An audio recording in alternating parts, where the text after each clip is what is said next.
2025க்கான Chennai international film festival December 11லேருந்து 18 வந்து நடக்க போகுது. ஆக்சுவலாக வந்து ஃபிலிம் ஃபெஸ்டிவல் அப்படின்றது ஃபிலிம் பார்த்து ரசிக்கணும்னு ஆசைப்படுற எல்லாத்துக்குமே பெரிய ஒரு வரப்பிரசாதம் தான். அது வந்து மெயினான தலைநகரங்களில் மட்டும் தான் நடக்கும். இப்போ ஊரில் இருக்கிறவங்க மதுரை, கோயம்புத்தூர், ஸோ இந்த மாதிரி இடங்கள் அவங்களுக்குலாம் அது வந்து கிடைக்குமான்னு கேட்டால் கிடைக்காது. தமிழ் படங்கள் 12 படங்கள் இடம் பிடிச்சிருக்கு அப்படின்றது தான் ரொம்ப முக்கியமான ஒரு விஷயம். படங்கள் தேர்ந்தெடுக்கணும்னா எல்லோரும் சொல்லுவாங்கள்ல, அஜித், விஜய், ரஜினி சார். ஸோ இன்னொன்று அந்த கமர்ஷியல் எலமெண்ட் படங்கள் தான் நம்ம அதிகமாக கொண்டாடிடுவோம். இதில் ஒரு மிகப்பெரிய ஒரு சோகம் என்ன அப்படின்னா, இதில் நீங்கள் பார்க்க போகிற படங்கள் 12 படங்களில் ஒரு 3-4 படங்கள் தான் கமர்ஷியலாக அந்த ப்ரொடியூசருக்கும் சரி, டைரக்டருக்கும் சரி, அப்பா படம் 4 பேருக்கு போச்சுப்பா, காசு பார்த்தோம், இன்னொன்று நிறைய பேருக்கு ரீச் ஆகிருக்குன்னு நினச்சிருப்பாங்க. இதில் என்ன அப்படின்னா, இன்டர்நேஷ்னல் ஃபிலிம் ஃபெஸ்டிவலில் நம்ம தலைவருக்கு ஒரு பயங்கரமான ஒரு அங்கீகாரம், ட்ரிபியூட் கொடுத்துருந்தாங்கல்ல, அதே மாதிரி நம்ம சென்னையில் நடக்கும்போது சென்னை ஃபிலிம் ஃபெஸ்டிவலில் நடக்காமல் இருக்குமா? 30 years of Baasha and 60 years of Sathyajothi films இந்த சென்னை இன்டர்நேஷ்னல் ஃபிலிம் ஃபெஸ்டிவல்லையுமே பாஷா படத்தை வந்து ஸ்க்ரீன் பண்ண போகிறாங்க. எப்படி அந்த சென்னையில் நடக்கும்போது தலைவருக்கான ட்ரிபியூட் இல்லாமல் இருக்குமா? ஜெயபிரகாஷ் அவருடைய இயக்கத்தில் காதல் என்பது பொது உடைமை, அதாவது தமிழ் சினிமாவில் ஒரு லெஸ்பியன் கப்புள்ஸ், ஃபீமேல் லெஸ்பியன் கப்புள்ஸை இவ்வளோ அழகா ஆடியன்ஸ்ட எந்த ஒரு முகம் சுளிப்பும் இல்லாமல் எப்படி இப்படி அவரால் சொல்ல முடிஞ்சிச்சு அப்படின்றது எனக்கு தெரியல. ஸ்ரீனிவாசா டூர் நடத்தும் ஆன்மீக சுற்றுலா தொடர்புக்கு 9384854560. எவரெஸ்ட் ஈசி செஃப் ஆகுங்கள் சில நிமிடங்களிலேயே. சௌபாக்யா ஹோம் அண்ட் கிச்சன் அப்ளையன்சஸ். வணக்கம் திவ்யா. எஸ், வணக்கம் யோகி. இப்போதான் வந்து இன்டர்நேஷ்னல் ஃபிலிம் ஃபெஸ்டிவல் கோவாவில் வந்து எல்லாரும் பயங்கரமாக செலிப்ரேட் பண்ணி அந்த ஒரு விஷயம் என்டர்டைன்மெண்ட் சொசைட்டி ஆஃப் கோவா வந்து நடத்துவாங்க. ஸோ கோவாவில் எப்போவுமே அந்த ஒரு ஃபிலிம் ஃபெஸ்டிவல் முடிஞ்சிச்சு அப்படின்னா நம்ம சென்னை இன்டர்நேஷ்னல் ஃபிலிம் ஃபெஸ்டிவலுமே இங்கே இருக்க எல்லாரும் வந்து எங்களால் அந்த ஃபெஸ்டிவல் தான் போக முடியல, இங்கேயாவது நாங்கள் படங்கள் பார்க்குறோம் அப்படின்ற ஒரு ஜோனில் அதுக்கப்புறம் மலையாளத்தில் கேரளா நடக்கும். எஸ், இப்படி தொடர்ந்து film festivals, international film festival நடந்துகிட்டே தான் இருக்கும். இந்த 2025க்கான Chennai international film festival December 11லேருந்து 18 வந்து நடக்க போகுது அப்படின்ற அனௌன்ஸ்மெண்ட்ஸ் வந்துடுச்சு. அதுக்கான மூவிஸ் லிஸ்ட், காம்படிஷன்ஸில் என்ன மாதிரி மூவிஸ்லாம் இருக்குது அப்படின்னுமே வந்திருக்கு. ஆக்சுவலாக வந்து ஃபிலிம் ஃபெஸ்டிவல் அப்படின்றது ஃபிலிம் பார்த்து ரசிக்கணும்னு ஆசைப்படுற எல்லாத்துக்குமே பெரிய ஒரு வரப்பிரசாதம் தான். அது வந்து மெயினான தலைநகரங்களில் மட்டும் தான் நடக்கும். இப்போ ஊரில் இருக்கிறவங்க மதுரை, கோயம்புத்தூர், ஸோ இந்த மாதிரி இடங்கள் அவங்களுக்குலாம் அது வந்து கிடைக்குமான்னு கேட்டால் கிடைக்காது. பட் சென்னையில் நடக்கும்போது அங்கேருந்து தமிழ்நாடுல எங்கெங்கேயோ மூலையில இருந்து, ஏன் வேற வேற மாநிலங்கள் எங்கெங்கேயோ மூலையில இருந்தா வந்து அட்டன் பண்ணக்கூடிய ஆட்கள்லாம் இருக்காங்க. ஈவன் நீங்க இன்டர்நேஷனல் ஃபிலிம் ஃபெஸ்டிவல் கோவால அட்டன் பண்ணவங்களும் இங்கே வந்து இங்கே எப்படி தான் இருக்குது அப்படின்னு பார்ப்போம் அப்படின்னு சொல்லிட்டு வருவாங்க. ஸோ அந்த மாதிரி எல்லா லாங்குவேஜஸ் படங்களும் இந்த வட்டமும் ஃப்ரெஞ்சில் இருந்து ஜாப்பனீஸு, சைனீஸு, கொரியன் எல்லா லாங்குவேஜும் வருது. அந்த இடத்துல நம்ம தமிழ் படங்கள் 12 படங்கள் இடம் பிடிச்சிருக்கு அப்படின்றது தான் ரொம்ப முக்கியமான ஒரு விஷயம். இதில் நான் இன்னொரு பாயிண்ட் ஆட் பண்ணிக்கிறேன். இது 23rd international film festival Chennai film ஃபெஸ்டிவலாக இருக்குது. யூஸ்வலாக வந்து இந்த ஃபிலிம் ஃபெஸ்டிவல் வந்து பார்த்திங்கன்னா என்னதான் ஒரு ப்ரைவேட் சொசைட்டிக்கான ஒரு மேனேஜ்மெண்ட்டில் நடந்தாலும் நம்ம ஸ்டேட் கவர்மெண்ட்டும் சரி, சென்ட்ரல் கவர்மெண்ட்டும் சரி இந்த ஃபிலிம் ஃபெஸ்டிவலுக்கு ஒரு தரமான அங்கீகாரம் கொடுத்து அவங்களுக்கான ஃபுல் சப்போர்ட்டை கொடுப்பாங்க. இந்தோ சினி ஃபிலிம் அப்ரிசியேஷன் ஃபவுண்டேஷன் தான் வந்து இந்த தடவை ஆர்கனைஸ் பண்ணி நடத்த போகிறாங்க. So 23rd Chennai international film festival நீங்கள் சொன்ன மாதிரி 12 தமிழ் படங்கள் வந்து இந்த ஒரு லிஸ்ட்டில் இருக்குது காம்படிஷனில். அது என்னென்ன படங்கள்? அது பார்க்குறதுக்கு முன்னாடி நீங்கள் நம்ம ஃபிலிம் ஃபெஸ்டிவல் மாதிரியான ஒரு ஈவெண்ட்டில் வந்து படங்கள் தேர்ந்தெடுக்கணும்னா எல்லோரும் சொல்லுவாங்கள்ல, அஜித், விஜய், ரஜினி சார். ஸோ இன்னொன்று அந்த கமர்ஷியல் எலமெண்ட் படங்கள் தான் நம்ம அதிகமாக கொண்டாடிடுவோம். இதில் ஒரு மிகப்பெரிய ஒரு சோகம் என்ன அப்படின்னா, இதில் நீங்கள் பார்க்க போகிற படங்கள் 12 படங்களில் ஒரு 3-4 படங்கள் தான் கமர்ஷியலாக அந்த ப்ரொடியூசருக்கும் சரி, டைரக்டருக்கும் சரி, அப்பா படம் 4 பேருக்கு போச்சுப்பா, காசு பார்த்தோம், இன்னொன்று நிறைய பேருக்கு ரீச் ஆகிருக்குன்னு நினச்சிருப்பாங்க. பட் மித்த கிட்டத்தட்ட ஒரு 10 படங்கள் 8 படங்கள் வந்து போட்ட காசு கூட எடுக்க முடியாத ஒரு படங்கள் தான். போட்ட எஃபர்ட்ஸுக்கு தமிழ் ஆடியன்ஸ் மூலியமா மரியாதை கிடைக்காத ஒரு மரியாதை மீன்ஸ் அவங்களுக்கு தியேட்டர் போய் பார்த்துருக்கலாமே, எஸ் நல்லா சப்போர்ட் மக்களுக்கு வந்து பண்ணியிருக்கலாமே. இந்த படம் வந்ததா அப்படின்ற எஸ். லெவலுக்கு தான் தியேட்டர்ல இந்த படம் ரிலீஸ் ஆச்சா, இந்த வருஷம் தான் ரிலீஸ் ஆச்சா ம். அப்படின்ற ஒரு ஜோன்ல இருக்கக்கூடிய சில படங்கள் இதுல இருக்கு. இதுல என்ன அப்படின்னா இன்டர்நேஷனல் ஃபிலிம் ஃபெஸ்டிவல்ல நம்ம தலைவருக்கு ஒரு பயங்கரமான ஒரு ட்ரிபியூட் பண்ணிருக்காங்க. அங்கீகாரம் ட்ரிபியூட் கொடுத்திருந்தாங்கல்ல. அதே மாதிரி நம்ம சென்னையில நடக்கும்போது சென்னை ஃபிலிம் ஃபெஸ்டிவல்ல நடக்காம இருக்குமா? 30 years of Baasha and 60 years of Sathyajothi films அந்த ஒரு விஷயத்த வந்து ட்ரிபியூட் கொடுக்கணும். அதை வந்து செரிஷ் பண்ணணும் அப்படின்றதுனால இந்த சென்னை இன்டர்நேஷனல் ஃபிலிம் ஃபெஸ்டிவல்லையுமே பாஷா படத்தை வந்து ஸ்க்ரீன் பண்ண போறாங்க. எஸ். எப்படி அந்த சென்னையில நடக்கும்போது தலைவருக்கான ட்ரிபியூட் இல்லாம இருக்குமா? ஸோ அந்த ஒரு விஷயமே பாஷா படத்தின் மூலியமா தலைவர் அவருக்கு 50 இயர்ஸ் ஆஃப் ரஜினிசம வந்து ட்ரிபியூட் கொடுக்க போறாங்க. எஸ். அதை தாண்டி தான் இந்த படங்களை பத்தி நம்ம எஸ். நிறைய விஷயங்கள் ஸோ சொல்லலாம். முதல்ல வந்து இந்த லிஸ்ட்ல இடம் பெற்றிருக்கிறது 3 பிஹெச்கே. கிட்டத்தட்ட மிடில் கிளாஸ் உடைய ஒரு கஷ்டத்தை ரொம்ப அழகா வந்து எடுத்திருப்பாரு ஸ்ரீ கணேஷ்.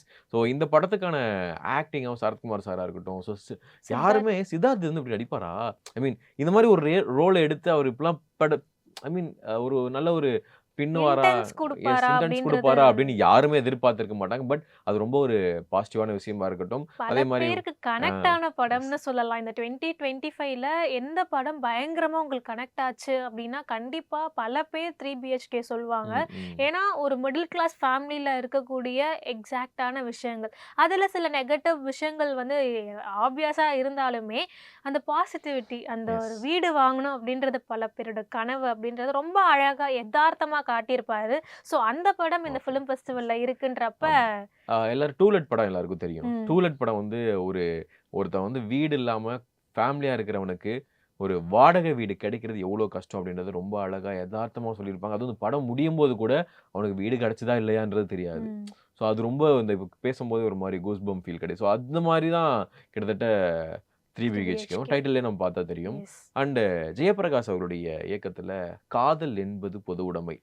அதாவது தமிழ் சினிமால ஒரு லெஸ்பியன் கப்புள்ஸ் ஃபீமேல் லெஸ்பியன் கப்புள்ஸ இவ்வளோ அழகா ஆடியன்ஸ்ட்ட எந்த ஒரு முகம் சுளிப்பும் சுளிக்காதது. இல்லாம எப்படி இப்படி அவரால சொல்ல முடிஞ்சுச்சு அப்படின்றது எனக்கு தெரியல. நீங்க படம் பார்த்தீங்கன்னா தெரியும். ஏய் அவங்களோட காதல் அழகா இருக்கேடா. இதையாடா நம்ம இப்படிலாம் பேசணும் அப்படின்னு எத்தனையோ படங்கள் சொல்லியிருந்தாலும், எத்தனையோ லெஸ்பியன்ஸ் படம் வந்திருந்தாலும், இந்த படம் பார்த்ததுக்கு அப்புறம் அது அவ்வளோ அழகா இருக்கும். நீங்க கண்டிப்பா. லிஜோ மோலுடைய எக்ஸ்பிரஷன்ஸ்ல அவங்க வந்து அவங்க தான் ஃபர்ஸ்ட் வந்து லவ் ப்ரொபோஸ் பண்றதுக்காக சில விஷயங்கள் பண்ணுவாங்க. ஒரு பையன் ஒரு பொண்ணுக்காக ஹாஸ்டல் வாசல்ல நிக்கிறதா இருக்கட்டும், அந்த பொண்ணு போம்போதெல்லாம் அப்படியே அந்த பைக்ல அப்படியே பார்க்கிறதா, இது எல்லாத்தையும் வந்து லிஜோ மோல் ஒரு பொண்ணா ஒரு பொண்ணுட்ட லுக் குடுக்குறது பார்த்தீங்களா? அது அந்த படத்துல பார்த்து ரசிச்சேன் நானு. எஸ். அது நெறைய இடங்கள்ல அவங்க அவ்வளோ அழகா வந்து இது பண்ணாங்க. அதே மாரி தீபாக்கா, அவங்க நெறைய இடங்கள்ல ஸ்கோர் பண்ணியிருப்பாங்க அந்த படத்துல. அ "ஏம்மா அவங்க 2 பேரும் நல்லா தானம்மா அவங்களுக்கு அது பிடிச்சிருக்குன்னா தப்பு இல்லையேம்மா" அப்படின்னு சொல்லும்போது, அவங்க டயலாக்கோட அந்த இது கேரக்டரைசேஷன் அவ்வளோ அழகா இருக்கும். அந்த படத்த கண்டிப்பா எல்லாருமே பார்க்கணும் எஸ். அப்படின்னு தான் நீங்க சொல்லுவேன். இவ்ளோ விஷயங்கள் சொல்லும்போது ரொம்ப அழகான படம் எஸ். தான். ஆனா இந்த படம் வந்துதா அப்படின்றது தான் யாருக்குமே தெரியாது. யாருக்குமே தெரியாது. காதல் என்பது பொதுவுடைமை அப்படியா? அப்படின்னு ஏதோ சொல்றது. பழைய படமா? என்ன படம்? எப்போ வந்தது? லாஸ்ட் இயர் தான் வந்ததா? அப்படின்னு எஸ். நெறைய பேர் கொஸ்டின் பண்ணுவாங்க. பட் அந்த மாரி ஒருவேளை படங்கள் யாரும் பார்க்கலன்னா, ப்ளீஸ் அத விசிட் பண்ணுங்க. அந்த படம் வந்து நெறையா லெஸ்பியன் கப்பிள்ஸ்ல அது வந்து ஒரு ஃபீல் அப்படிதான். அத வந்து தவறுதலா பேசக்கூடிய யாரா இருந்தாலும் அத பார்த்தீங்க அப்படின்னா, "ஓ! அப்படியா?" அப்படின்னு சொல்லிட்டு ஒரு ரஜினி புரிதல் சார், வரும். "ஓ! எஸ். அப்படியா?" அப்படின்னு அந்த மாதிரி எடுத்துப்பாங்க ஆக்சுவலா. கண்டிப்பா. இந்த படம் எஸ். பார்த்தா அந்த ஒரு புரிதல் வரும்னு நெனைக்கிறேன். உண்மையா அந்த எல்ஜிபிடி கம்யூனிட்டில அவங்க என்னலாம் விஷயங்கள் உண்மையா சொல்ல வராங்க அப்படின்றது ரொம்ப ம். எதார்த்தமா வினித் சார் காட்டியிருந்தாங்க. சூப்பரா நடிச்சிருப்பாரு அந்த படத்துல. எஸ். அவரு ஒரு அப்பாவா வினித் சார், ரோகிணி மேம் அவங்க சொல்ற விஷயங்கள் அப்பா! அது செம மொமெண்ட்டா இருந்துச்சு அந்த படம். அது யார் வேணா போய் எல்லாருமே பார்க்கலாம். ஸோ நல்ல ஒரு படம். ஸோ இந்த மாதிரியான படங்கள் இருக்கும். அண்ட் மாயக்கூத்து நீங்க எஸ். பார்த்திருப்பீங்க. மாயக்கூத்து வந்து ஒரு எழுத்தாளரோட கதை. இந்த எழுத்து கன்டென்ட் கிரியேட்டர்ஸ்ன்னு இப்ப நம்ம ஈஸியா ம், சொல்லிடுறோம். ம். ஆனா ஒரு எழுத்தாளரோட கதை அப்படின்றப்ப அதுல தொடர்கதைன்னு சொல்லுவாங்க. தொடர்கதை, சிறுகதைகள் எழுதக்கூடிய ஒரு எழுத்தாளரோட கதையை ரொம்ப எதார்த்தமா, உண்மையா அவங்க இப்ப என்ன மாரி விஷயங்கள்லாம் ஃபேஸ் பண்ணிட்டு இருக்காங்க. அவங்களோட ஆதங்கம், அவங்களோட அந்த வெறுப்பு, கோவம், என்னோட தொழில என்னால ஒழுங்கா பண்ண முடியல அப்படின்ற அந்த சில விஷயங்கள், ஏக்கம் ம், எல்லாத்தையுமே ம். ரொம்ப அழகான ஒரு கதையா வந்து பண்ணியிருப்பாங்க. அந்த டைரக்டரா இருக்கட்டும், டைரக்டர் தான் ஹீரோவும் கூட. அண்ட் நம்ம ஐஸ்வர்யா அவர்களுமே ராகவேந்திரன். எஸ். அவர்தான். எஸ். ஐஸ்வர்யா அவர்களுமே வந்து அந்த கேரக்டர் ரொம்ப அழகா பண்ணியிருப்பாங்க. அந்த படமே வந்து எப்படி சொல்லணும், நீங்க சொன்ன மாரி ஒரு அண்டர் ரேட்டட் ஃபிலிம் தான். ம், ம். பார்த்தா நல்லா தானே இருக்கு. ஏன் இந்த படத்த பார்க்க மிஸ் பண்ணிட்டோம்? அப்படின்ற ஒரு படமா அது இருக்கும்னு நினைக்கிறேன் கண்டிப்பா. ஓகே. இந்த ஃபிலிம் ஃபெஸ்டிவல்ஸ்ல இந்த மாரி படங்கள் வரும்போது கண்டிப்பா இப்பயாவது அந்த படங்கள பார்த்து செரிஷ் பண்ணி, அதுக்கான அந்த சின்ன ரெகக்னைசேஷன் கிடைச்சாலே நைஸ். போதும் அப்படின்றது ஃபிலிம் தான். ஃபெஸ்டிவல்ல மட்டும் இல்ல. இது நம்ம கடைசியா பேசல. அந்த படங்கள்லாம் பார்த்து பேசிட்டு. அண்ட் டூரிஸ்ட் ஃபேமிலி இந்த படத்துல அதாவது ஒரு படம் வந்து கமர்ஷியல் ஹிட் குடுத்து, மக்கள்ட்ட கொண்டு போய் சேர்ந்து, அது வந்து டயலாகாவா இருக்கட்டும் சரி, இவ்ளோ விஷயங்களையும் பண்ணியிருக்கு அப்டின்னா, அபிஷன் ஜீவந்த் வந்து பண்ணது இது ரொம்ப பெரிய விஷயம். எனக்கு தெரிஞ்சு இந்த டீகேட்ல ஒரு பெஸ்ட்டான ஒரு படமும் தான் இதுவும். நெறைய படங்கள் இருக்கு. அதுல வந்து ஆ டூரிஸ்ட் ஃபேமிலி முக்கியமான ஒரு படம். அதுவும் இல்லாம சசிகுமார் டீகேட்ல சசிகுமார் பண்ண 2வது படம்னு சொல்லலாம். 3வது படம்னு சொல்லலாம். ம். ஸோ நெக்ஸ்ட் வந்து பார்த்தீங்கன்னா, மாமன் அது வந்து ஒரு மாரி கிராமத்து ரீதியான ஒரு படமா இருந்தது.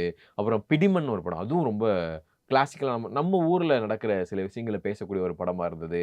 அப்புறம் மருதம். மருதம் விதாத் அவர்கள் நடிச்சிருப்பாங்க. ஒரு விவசாயம் கடந்து ஒருத்தன் வந்து விவசாயியா இருந்து அவனுக்கு வேற என்ன விஷயங்கள்ல ஏமாந்து போனா அவன் வாழ்க்கை எப்படி இருக்கும்? அவன் எப்படி உடைஞ்சு போவான்? அப்படின்றது ரொம்ப எதார்த்தமா காமிச்சுச்சு. எஸ். என்னதான் எத்தனையோ படங்கள், கத்தி மாதிரியான படங்கள் இப்ப எடுத்தோனே எல்லாரும் விவசாய படம் கடைசியா என்ன வந்துச்சுன்னு பார்த்தா கத்தின்னு தான் சொல்லுவாங்க. ஏன்னா, அது பெரிய ஸ்டார் பண்ணதுக்கு அப்புறமா வேற யார் பண்ணாலும் நிக்க மாட்டேங்குது. ஸோ யார் பண்ணியிருந்தாலும் அந்த அவங்களோட வழி வந்து என்னைக்கு இன்னும் மாறல அப்படின்றத ரொம்ப அழகா காமிச்சிருப்பாங்க இந்த அந்த படத்துல. பெயின பத்தி சொல்லும்போது, வேம்புமே அந்த மாரி ஒரு கதை தான். மலைவாழ் மக்களோட ஒரு வலிய தான் அந்த படத்துல ம். ரொம்ப அழகா வந்து ஹரிகிருஷ்ணன் ஆகட்டும், ஷீலா அவங்க ரொம்ப அழகா வந்து அந்த ஒரு கேரக்டர வந்து கேரி பண்ணியிருப்பாங்க. ம், ம். ஃபுல்லா மலையில வந்து அவங்க அவ்ளோ கஷ்டப்பட்டு எடுத்து அந்த கதைய வந்து மலைவாழ் மக்களோட வலி என்னன்னு சொல்லணும்னு அவ்ளோ வந்து எஃபோர்ட்ஸ் போட்டு பண்ண படம் அது. அதுவுமே இன்னும் யாருக்குமே தெரியல அப்படின்ற அப்பயுமே வந்து ஒரு இது இருக்கு. அண்ட் வந்து இத தாண்டி Madras matinee, once upon a time in Madras இந்த மாரி படங்களுமே இந்த லிஸ்ட்ல இருக்கு. ஸோ ஓவராலா 12 படங்கள் இந்த லிஸ்ட்ல இருக்கு. இதுல எது காம்படிஷன்ஸ்ல வந்து வின் பண்ண போகுது? அண்ட் வந்து இந்த ஃபிலிம் ஃபெஸ்டிவல் மூலியமா உண்மையா என்ன படம் ஜென்யூனா வந்து மக்கள் கிட்ட வந்து அட்லீஸ்ட் ஃபிலிம் பெர்சன்ஸ் கிட்டயாவது வந்து அந்த ரெகக்னைசேஷன் கிடைக்க போகுது அப்படின்றத வந்து நம்ம வெயிட் பண்ணி தான் பார்க்கணும் ஆக்சுவலி. ஓகே. ஸோ என்னென்ன படங்கள் ரிலீஸ் ஆகுது இந்த film festival 23 Chennai film festival அப்படின்றத நாங்க வந்து ஒரு ஸ்க்ரீன்ல. ஸ்க்ரீன்ல வந்து நாங்க போடுறோம். Not only Tamil films. உங்களுக்கு என்னென்ன படங்கள் பிடிக்கும், எல்லா படங்களுடைய லிஸ்ட்டும் நாங்க வந்து இதில போடுறோம். இதில மெயினா வந்து நம்ம தமிழ் சினிமால இந்த மாரி படங்கள நம்ம ஏன் வந்து சென்னை ஃபிலிம் ஃபெஸ்டிவல்ல பார்க்கணும் அப்படின்னா, இங்க பார்த்ததுக்கு அப்புறமாவது, "ஓ! இந்த நல்ல படங்கள்லாம் நம்ம தியேட்டர்ல மிஸ் பண்ணிட்டோமா?" அப்படின்னு சொல்லி தேடி போய் 2026ல நம்ம நல்ல படங்கள மக்களுக்கு அதாவது நல்ல விஷயங்கள் சொல்லக்கூடிய படங்கள தேடி போய் பார்த்தோம் அப்படின்னு ரொம்ப எஸ். நல்லா இருக்கும். எங்கெல்லாம் போய் பார்க்கலாம் அப்படின்னு வென்யூஸ் வந்து தியேட்டர்ல சொல்லியிருக்காங்கன்னா, தானா? தியேட்டர்ல தாங்க. எந்த தியேட்டர்ல? எல்லா தியேட்டர்லயும் வந்து ஃபிலிம் ஃபெஸ்டிவல் ஃபிலிம் அந்த வந்து ஸ்க்ரீன் பண்ண மாட்டாங்கல்ல.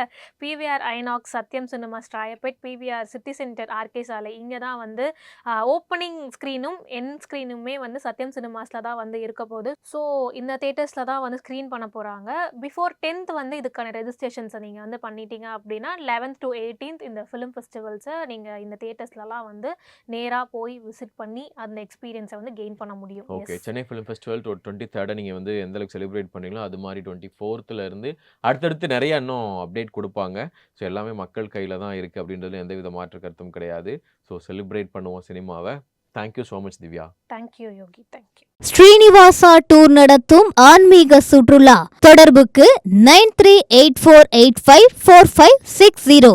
எவரெஸ்ட் ஈசி செஃப் செஃப் ஆகுங்கள் சில நிமிடங்களிலேயே. Saubhagya Home and Kitchen Appliances.